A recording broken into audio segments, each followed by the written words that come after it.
O dinsiz olduğu için hürmet etmiyor. İslam'a, Kur'an'a hürmet etmiyor. O yüzden Allah ıslah etsin. Biz onların kitabını yakıyor muyuz? Kurban oldum, Allah bir daha bunlara bu fırsatı vermesin. Bu çağda bu özgürlük değil. Bir insanın kutsal kitabını yakmak özgürlük değil. Nasıl tepki koyacak? Barbarlıkla değil de uzlaşarak, bu tatlı dille, bunu anlatarak, İslamiyet'i anlatarak, İslamiyet'i yayarak, onlara güzel konuşarak. Yani siz bunu yaptınız, biz de sana şunu yaparız değil. Bu tarz saldırılar tarih boyunca hep oldu. Çünkü hilalle haçın mücadelesi hiçbir zaman bitmedi.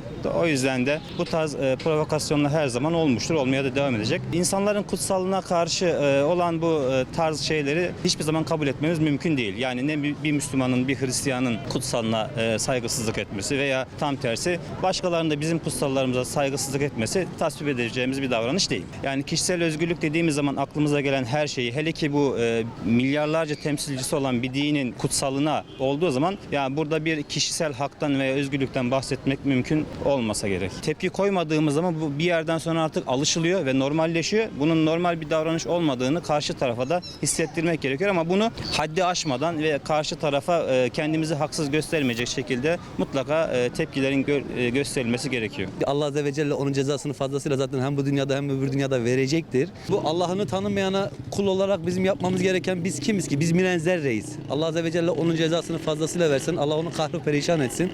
Ona diyecek bir söz bulamıyorum. Ben bir Müslüman olarak şuna inanıyorum. Gücünüzün yetmediği şeyi kime havale edeceğiz? Sahibimize.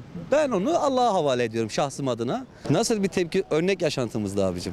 Kınamamızı gözlerinin içine bakarak yapacağız. Biz yakmayacağız, biz toparlayacağız. Biz örnek teşkil edeceğiz. İşimizle, duruşumuzla, üretkenliğimizle, iyiliğimizle, güzelliğimizle, ibadetimizi doğru düzgün teşkil ederek. Tevrat olsun, İncil olsun, Kur'an-ı Kerim olsun, fark etmez, Zebur olsun. Hiçbir zaman özgürlük değildir. Hiç kimse kimsenin kutsal kitabını yakamaz. Buna biz karşıyız.